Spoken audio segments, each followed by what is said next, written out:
Good morning students. इस corona काल में हमने तो एक कोना पकड़ के आराम किया है और उम्मीद कर रहे हैं कि आप लोग भी किसी कोने में घुसे होंगे। लेकिन सबसे महत्वपूर्ण बात ये है कि कोना पकड़ के छुपे रहने में काम नहीं चलना है। As being a student we have to continue our study. तो चलिए हम बात करते हैं कि इस कोरोना काल में भी हमको कुछ ना कुछ सीखते रहना है, आगे बढ़ते रहना है। सीबीएसई का एक्सपेक्टेशन भी यही है कि आप छुट्टियां घर में तो बिताएं, लेकिन उन छुट्टियों का उपयोग भी करें। तो इसी सिलसिले में हमने भी कोशिश किया है, एक छोटी सी कोशिश है। आप लोग पढ़ते रहिए, बेहतर करिए, और उसी को बेहतर करने में जो हमारी तरफ से हो सकता है हमने कोशिश किया है।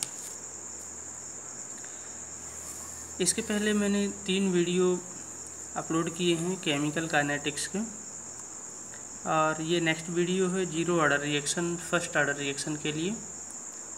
आइए देखते हैं जीरो ऑर्डर रिएक्शन क्या है, फर्स्ट ऑर्डर रिएक्शन क्या है, इनके लिए इंटीग्रेटेड रेट कांस्टेंट कैसे कैलकुलेट करते हैं। ये इम्पॉर्टेंट टॉपिक हो सकता है हमारे लिए, तो आपको डाउट्स नहीं होने चाहिए किसी भी टाइप को। यदि डाउट्स है तो आप उसको कमेंट बॉक्स में पूछ सकते हैं, आपको इसका सेटिस्फैक्ट्री आंसर मिलेगा। जब तक स्कूल रीओपन नहीं होता है तब तक we will continue by the video lecture. तो चलिए जीरो ऑर्डर रिएक्शन देखिए। डेफिनेशन सबसे पहले इम्पॉर्टेंट होती है किसी के लिए भी डेफिनेशन। तो इसके पहले भी हमने जीरो ऑर्डर रिएक्शन की डेफिनेशन स्टडी कर लिया है। क्या डेफिनेशन डिफाइन करते हैं कि ऐसे रिएक्शन जिनके लिए रेट 0 पावर पर डिपेंड करता हो, किसी रिएक्टेंट के कंसंट्रेशन के 0 पावर पर यदि रेट डिपेंड कर रहा है, it means that is zero order reaction. 0 power की मीनिंग है कि which rate is free from the concentration of reactant. अब इसमें आपको कंफ्यूजन नहीं होना चाहिए। यदि किसी रिएक्शन का रेट उसके रिएक्टेंट के कंसंट्रेशन से फ्री हो, then such type of reaction is known as zero order reaction. Example में भी हमने मेंशन किया था जब डेफिनेशन इसकी स्टडी कर रहे थे। एग्जाम्पल हैं जितने भी मेटल कैटालिटिक रिएक्शन हैं। अब मेटल कैटालिटिक रिएक्शन की हम बात क्यों कर रहे हैं, क्यों है ये रिएक्शन जीरो ऑर्डर रिएक्शन, इस कैटेगरी में कैसे आ जाती हैं। रीजन है इनका जो रेट है ये कंसंट्रेशन ऑफ रिएक्टेंट से फ्री होता है। ये डिपेंड करता है अमाउंट ऑफ मेटल जिसकी सरफेस पर रिएक्शन होनी है। मेटल जो कैटलिस्ट के फॉर्म में यूज किया जाता है उसकी एडजॉर्प्शन पावर पर, उसके सरफेस एरिया पर डिपेंड करता है रिएक्शन की rate. Therefore, such type of reaction are free from the concentration of reactant। दूसरे मेटल कैटालिटिक के अलावा सेकेंड टाइप की रिएक्शन हो सकती हैं all the sunlight catalytic reaction, radiation reaction अपन कह सकते हैं। ऐसी रिएक्शन जो कि सनलाइट की प्रेजेंस में होती हैं। ऐसे रिएक्शन में भी रिएक्टेंट का कंसंट्रेशन कोई इफेक्ट नहीं करता रेट को। It's rate depends on the presence of sunlight. ऐसे केस में this 2 type of reaction will be mention as zero order reaction. चलिए ठीक है, अब हम बात करते हैं इंटीग्रेटेड रेट कांस्टेंट की। तो रेट कांस्टेंट क्या होता है, कैसे कैलकुलेट करते हैं, specially for zero order reaction. तो देखिए सबसे पहले हम मेंशन करेंगे कोई एक रिएक्टेंट R है जो प्रोडक्ट P में चेंज हो रहा है। अब यदि हम इस रिएक्शन के लिए रेट लिखने की कोशिश कर, देखिए ये डेरिवेशन है और डेरिवेशन फिजिक्स के जैसे ही अपन को मिलेगा। बड़ा सिंपल सा डेरिवेशन है। You have to mind this. बिल्कुल कंटिन्यू रहिए, आपको डेरिवेशन समझ में आएगा। तो सबसे पहले तो रेट लिखेंगे। फर्स्ट वीडियो में हमने बताया था रेट कैसे लिखते हैं, d/dt, और यहाँ ये रिएक्टेंट हमने विथ कंसंट्रेशन लिख दिया। Since this is reactant therefore its sign will be negative. अब this rate minus dr/dt is directly proportional to concentration of reactant, and here we are studying about the zero order reaction, therefore its power should be zero. Power of reactant should be zero due to the zero order reaction. ध्यान रखिएगा, यही important है। यदि reaction zero order है तो यहाँ power zero हो जाएगा। रिएक्शन फर्स्ट ऑर्डर होगी तो पावर 1 रहेगा। रिएक्शन सेकंड ऑर्डर होगी, सिंगल रिएक्टेंट है तो पावर 2 हो जाएगा। इस पॉइंट को आपको स्पेशली फोकस करना है। अब चलिए मैथमेटिकली ये स्टेप क्या कह रहा है उसको फॉलो करते जाइए, आंसर मिलते जाएगा। dr/dt is equals to k into r की पावर 0। हमने क्या किया है, कुछ भी नहीं किया। प्रोपोर्शनलिटी कांस्टेंट हटाया और उसकी प्रोपोर्शनलिटी साइन हटा के उसका कांस्टेंट यूज किया। Next step, we know that किसी भी बेस का पावर 0 हो तो उसकी वैल्यू 1 होती है। Therefore minus dr/dt is equals to k। थोड़ा सा और ट्रांसपोज करने की कोशिश करते हैं। dr is equals to k dt, ये हो गया इक्वेशन नंबर फर्स्ट।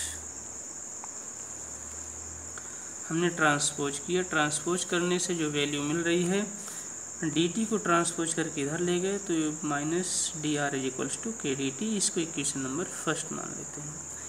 अब देखिए जो इक्वेशन मिलेगा डिफरेंशिएशन फॉर्म है, इसलिए इसका इंटीग्रेशन करते हैं।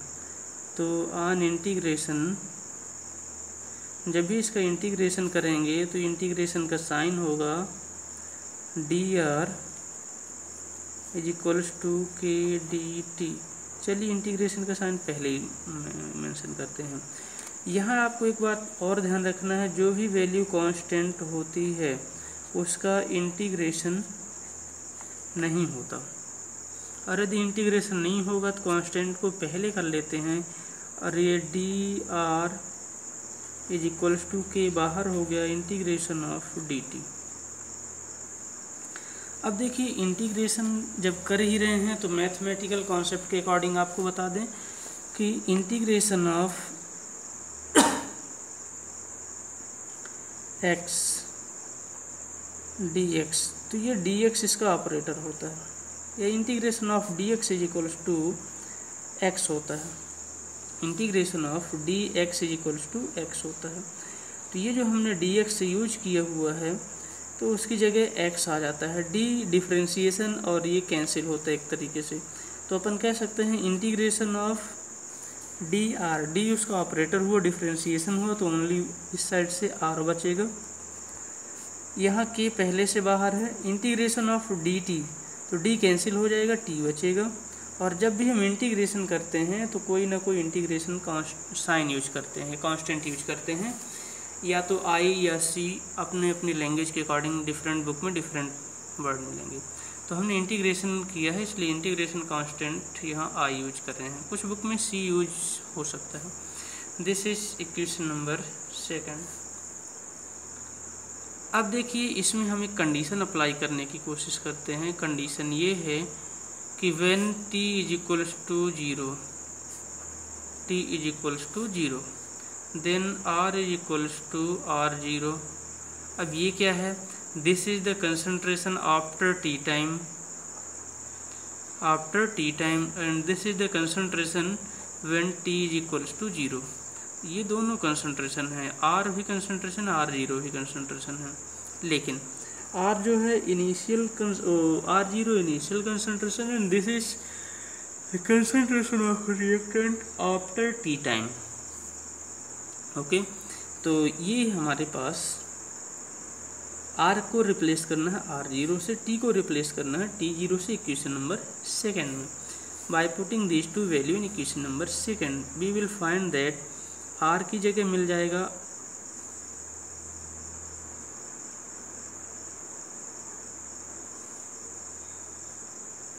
आर की जगह R0 मिल जाएगा, के टी की जगह 0 रखेंगे प्लस आई। अब यदि हमने ध्यान दिया है कि यहाँ आर की जगह R0, टी की जगह 0 और आई तो पहले से था, ये k इंटू 0 है, मीन्स ये टर्म पूरा 0 हो गया। Then we will find that I is equals to minus R0। अब ये वैल्यू फिर से इक्वेशन नंबर सेकेंड में पुट करते हैं, आई की वैल्यू इक्वेशन नंबर सेकेंड में पुट करते हैं। तो देखिए क्या मिलता है अपन को, ये पहले से अपने पास इक्वेशन क्या था माइनस आर, तो माइनस आर था तो रहने दें उसको, के है तो ठीक है, टी है, फिर यहाँ आई है तो आई की जगह हो जाएगा फिर से यहाँ माइनस R0। अब ध्यान रखिए हमारे पास ये जो R है 2 है इनिशियल और आफ्टर टी टाइम, तो ये माइनस R है, इधर जा कर के प्लस R हो जाएगा। तो ये initial concentration of reactant minus concentration after T time is equals to KT। ठीक, अब here we will transpose T, then K बचेगा, K is equals to R0 minus R divided by T। ये जो अपन को मिल रहा है this is integrated rate constant for zero order reaction. और ध्यान रखना है, इसको डिब्बे में पैक कर लें, ये अचार है या मुरब्बा है, और ये काम देगा आपको एग्ज़ाम में ढेर सारे न्यूमेरिकल क्वेश्चन सॉल्व करने में। This is very important conclusion of zero order reaction. इसको आप माइंड में सेटअप कर लें, गांठ बांध लें, ऐसा कह सकते हैं अपन, इसको माइंड में गांठ बांध के रखनी है, क्योंकि ढेर सारे न्यूमेरिकल क्वेश्चन इस फार्मूले से सॉल्व होंगे। अब देखिए इसमें कुछ चीज़ें और हमको देखना पड़ेगा। यदि ये डेरिवेशन समझ में आ जाता है तो हमको बिल्कुल कन्फ्यूजन नहीं होगा। अब हम देखते हैं यूनिट, किसकी यूनिट, जीरो ऑर्डर के लिए ही रेट कांस्टेंट की, रेट कांस्टेंट की यूनिट क्या होगी, तो k इज इक्वल्स टू हमने फाइंड किया है R0 minus R divided by T।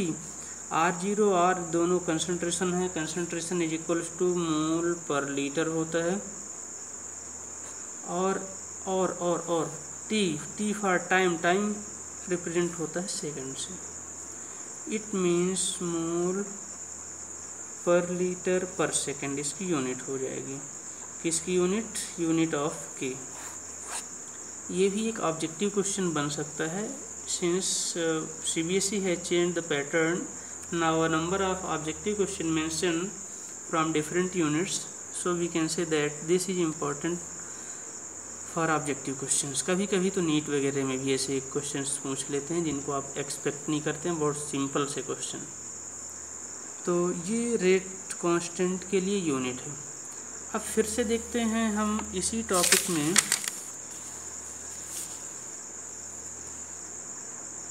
Graph, हम इसको ग्राफिकल फॉर्म में भी पढ़ सकते हैं, स्टडी कर सकते हैं। कभी कभी ग्राफ हमको ज़्यादा सूटेबल होता है किसी चीज़ को शार्ट में समझने के लिए। तो चलिए इसका एक इक्वेशन जो आपने लिखा था minus R is equals to KT minus R0, ये हमने प्रीवियस इक्वेशन को पुटअप किया है। थोड़ा सा इसमें रिकन्स्ट्रक्शन की ज़रूरत पड़ सकती है, -1 से मल्टीप्लाई कर देते हैं पूरे इक्वेशन को, then this will be plus R is equals to minus KT plus R0 initial concentration. अब देखिए हम बात कर रहे हैं ग्राफ की, ग्राफिकल प्रोसेस की, तो थोड़ा सा तो मैथमेटिकल कॉन्सेप्ट लगाना पड़ेगा। आपने एक इक्वेशन पढ़ा होगा या नहीं पढ़ा है तो पढ़ लीजिए, अब फिजिक्स में पढ़ेंगे भी, y is equals to mx plus c, ये लीनियर लाइन इक्वेशन कहलाता है। ये जो इक्वेशन है ये लाइन इक्वेशन कहलाता है, और ये बड़ा इम्पॉर्टेंट इक्वेशन है हमको ग्राफिकल फॉर्म में किसी भी चीज़ को एक्सप्लेन करने के लिए जब भी हम ग्राफ रिप्रेजेंट करते हैं तो इस इक्वेशन की हेल्प लेते हैं। देखिए वाई एक्सिस हो गई, ये एक्स एक्सिस हो गया, यहाँ एम जो होता है ये स्लोप होता है, सी इंटरसेप्ट होता है, तो इंटरसेप्ट और स्लोप। अब देखिए हम जब ग्राफ प्लॉट करने की बात कर ही रहे हैं तो इसको थोड़ा सा ध्यान दिया जाए। ये हो गई वाई एक्सिस और ये हो गई एक्स एक्सिस। तो ये हम अपने इक्वेशन में जो हमने अभी पुटअप किया था इसे कंपेयर करने पे y is equals to r आ रहा है, x is equals to t आ रहा है। सीधा सीधा कंपेयर करना है, बिल्कुल दिमाग ज़्यादा यूज नहीं करनी है। तो Y is equals to R, R is the concentration of reactant in the increasing order. यहाँ देखिए कि यहाँ क्या पुट करेंगे, एक्स, एक्स किसकी वैल्यू आर शो कर रहा है, टी की। ऐसे केस में T for time increasing order में। स्लोप के, M is equals to, slope means M, M is equals to minus K आ रहा है, माइनस माइनस, फिर से यहाँ एक नेगेटिव साइन है। नेगेटिव साइन की फिर से न्यूमेरिकल मीनिंग कुछ नहीं है, केवल कन्वेंशनल साइन है। और ये नेगेटिव साइन केवल इतना रिप्रेजेंट करता है कि ग्राफ डिक्रीजिंग ऑर्डर में होगी। Okay, it means this is slope and slope is equals to minus K, minus means decreasing order में। ओके, और इंटरसेप्ट सी है, सी की वैल्यू ये जो यहाँ अपन फाइंड करते हैं जो कि टच नहीं करता जितने एरिया को, दैट इज इंटरसेप्ट। तो ये ग्राफिकल फॉर्म में भी जीरो ऑर्डर रिएक्शन को रिप्रेजेंट कर सकते हैं। ये इस फॉर्म में इसका ग्राफ बनता है।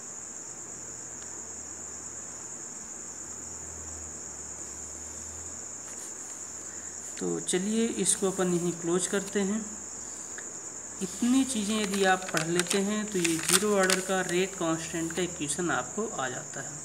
और जब ये आ जाता है इट मीन्स आप इसके मास्टर हो चुके होते हैं और फिर आपको इसका डर कभी नहीं सताएगा।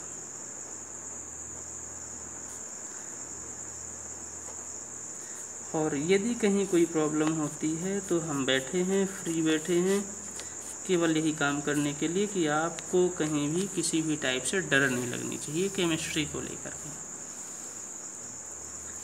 खासतौर से फिजिकल केमिस्ट्री, और फिजिकल केमिस्ट्री में केमिकल काइनेटिक्स सबसे सिंपल यूनिट होती है, इसमें तो डरने की ज़रूरत ही नहीं है। चलिए फिर से हम बात करते हैं फर्स्ट ऑर्डर रिएक्शन की। बिना ये दोनों ऑर्डर को सॉल्व किए आपको पानी नहीं पीना है। तो फर्स्ट ऑर्डर रिएक्शन, अभी इसके पहले हमने जीरो ऑर्डर रिएक्शन पढ़ा था। फर्स्ट ऑर्डर फिर से देखिए डेफिनेशन इसकी, जैसा कि हमने पहले ही मेंशन कर दिया कि आपको सबसे पहले डेफिनेशन माइंड करना है।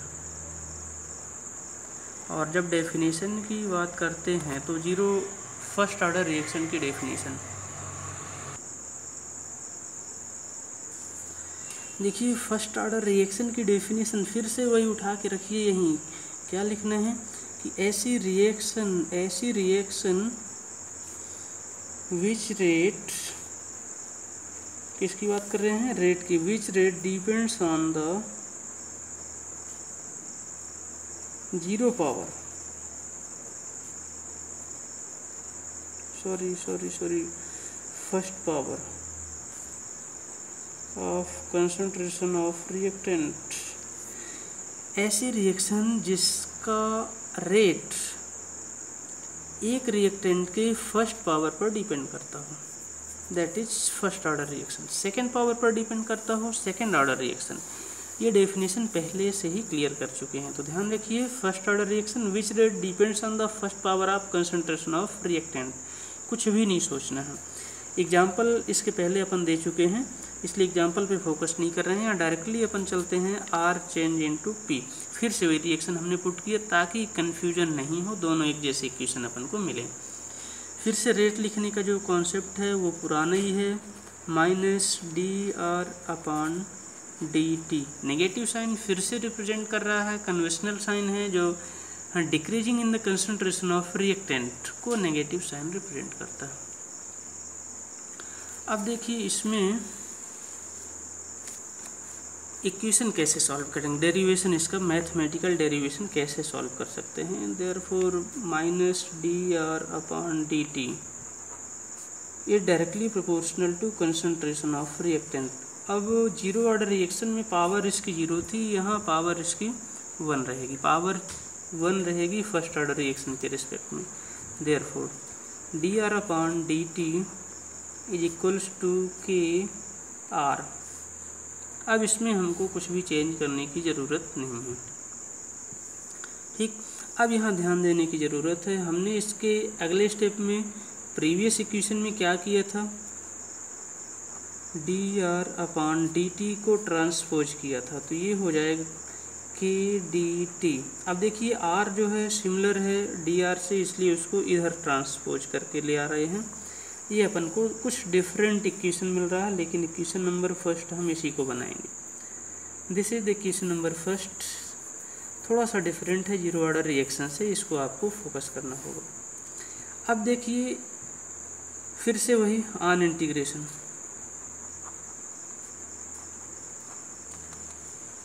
इंटीग्रेशन करेंगे तो इंटीग्रेशन का sign dR/dt is equals to integration of dt। K का इंटीग्रेशन नहीं होगा due to its constant nature, K constant है उसका इंटीग्रेशन नहीं होगा, ये हम पहले इक्वेशन में भी बता चुके हैं।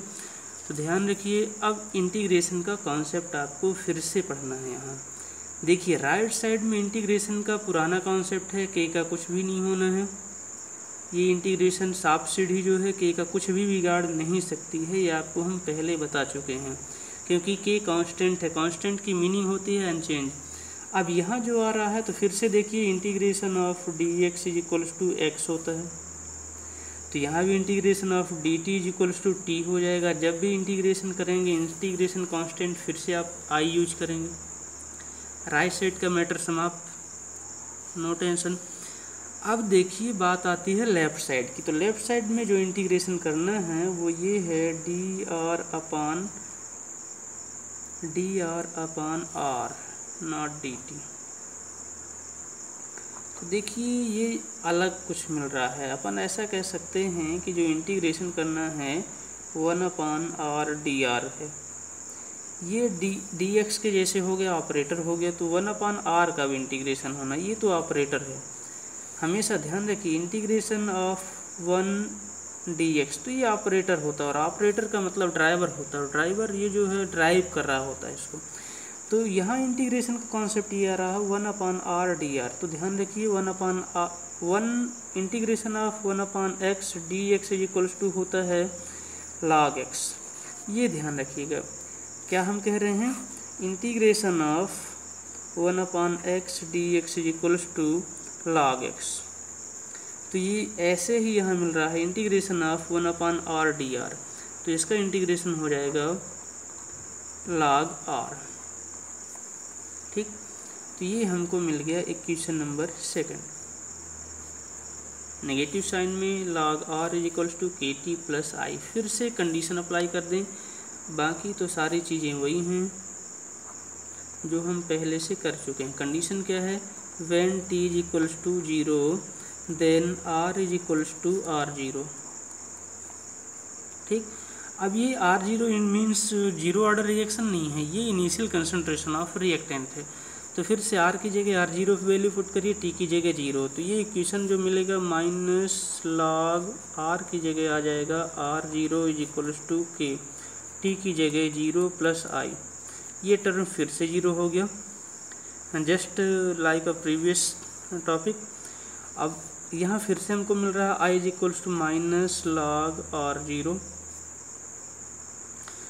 ये जो वैल्यू जो भी मिली इसको फिर से by putting in equation number second, तो जब आप इसको इक्वेशन नंबर सेकंड में पुट करेंगे, इक्वेशन नंबर सेकंड, तो इक्वेशन नंबर सेकंड ये है अपने पास, इसमें फिर से वैल्यू पुट करें माइनस log r, अनचेंज रहेगा, KT है तो ये भी अनचेंज रहेगा, प्लस I की जगह माइनस log r0, ये आ गया। अब इसको मैथमेटिकल फॉर्म में सॉल्व करें, इसको राइट साइड से लेफ़्ट साइड शिफ्ट करने की कोशिश करते हैं, then it will be positive. क्या आ जाएगा यहाँ, log r0 minus log r is equals to KT। चलिए इसको हम बात फिर से चेंज करते हैं, थोड़ा सा मिला है अपन को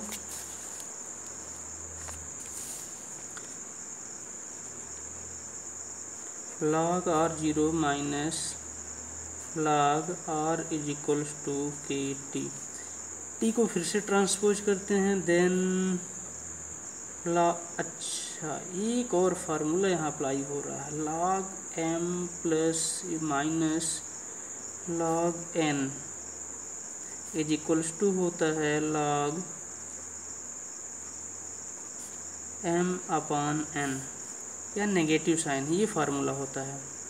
ये अपन पहले भी बता चुके हैं, log m minus log n is equals to log m upon n। ऐसे केस में यहाँ हो जाएगा log r0 upon r is equals to K को फिर से टी को ट्रांसपोज करेंगे, then K is equals to 1 upon T log r0 upon r। ये वैल्यू अपन को मिल रही है। अब यहाँ ध्यान रखने की बात है कि यदि नेचुरल लॉग को हम 10 बेस लॉग में कन्वर्ट करते हैं, then we also know that ln x is equals to 2.303 log 10 base x, ये वैल्यू होती है, we know that. Therefore k is equals to 2.303 upon T, और ये हो जाएगा log initial concentration divided by concentration after T time. फिर से ये जो वैल्यू मिल रही है इसको अपन फार्मूला मानते हुए या अचार मानते हुए डिब्बे में पैक करते हैं जल्दी से जल्दी। ये फिर से ढेर सारे न्यूमेरिकल क्वेश्चन सॉल्व करने में हेल्प करेगा। मुझे तो लगता है कि इसके 50% क्वेश्चन इस यूनिट के इस फार्मूले से ही सॉल्व होते हैं, इसलिए आप लोग इसको एकदम माइंड में सेटअप करके रखें। k is equals to this and this. फिर क्या करेंगे, unit of rate constant k की यूनिट क्या हो जाएगी भैया, यहाँ ये तो कांस्टेंट हो गया, लॉग ठीक है, t टाइम है, r initial concentration, this is the concentration, it means 1 upon time log concentration upon divided by concentration, cancel हो गया, 1 अपॉन टाइम मीन्स पर सेकेंड। के की जो यूनिट होगी फर्स्ट ऑर्डर रिएक्शन के लिए पर सेकेंड।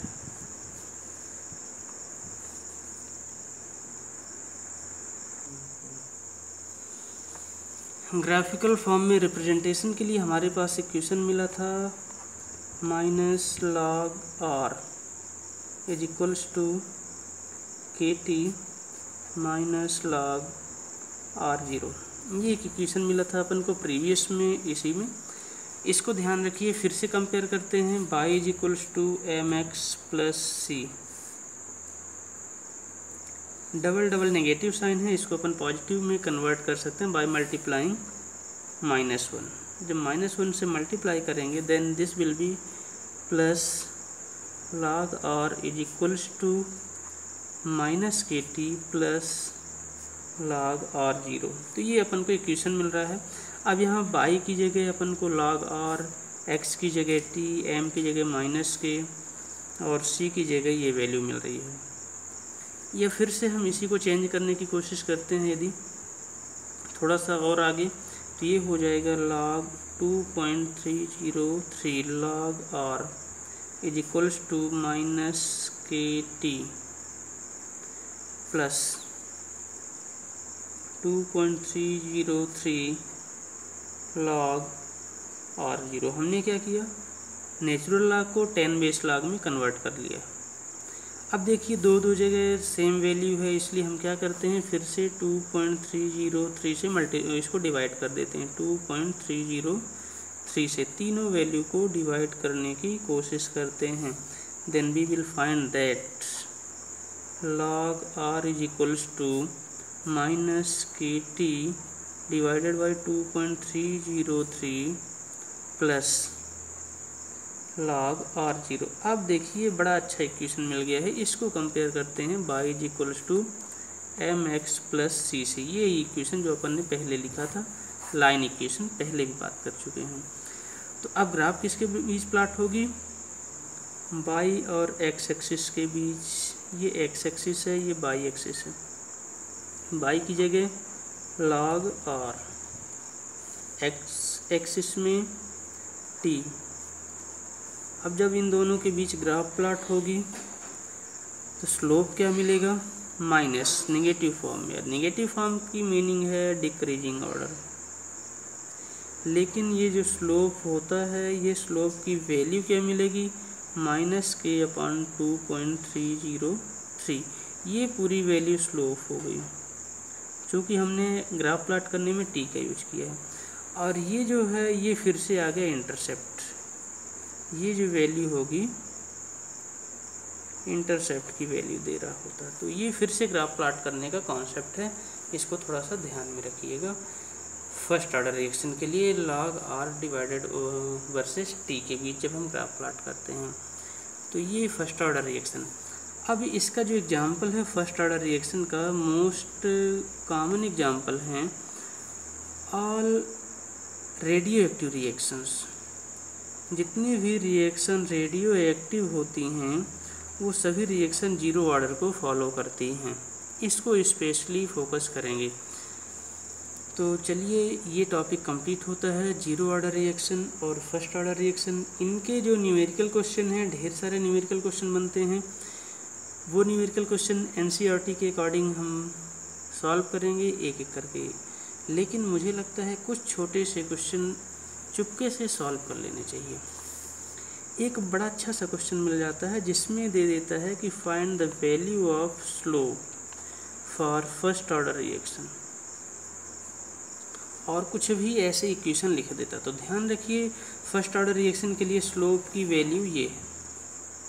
अब आपको कुछ भी देता है, उसमें आपको k फाइंड करना है। k की वैल्यू यदि मिल जाती है तो हमारे पास स्लोप की value -k/2.303, k divided by 2.303 है। तो अपन उस इक्वेशन में जितने भी इंफॉर्मेशन गिवन रहती हैं, उन गिवन इंफॉर्मेशन की हेल्प से rate constant for first order reaction calculate करेंगे। यदि वो कैलकुलेट हो गया 2.303 से डिवाइड करेंगे, अपन आंसर क्लियर हो जाएगा। ऐसे छोटे छोटे क्वेश्चन मिलते रहेंगे, अपन एनसीईआरटी के एग्जाम्पल लेकर के सॉल्व करेंगे। तब तक के लिए धन्यवाद।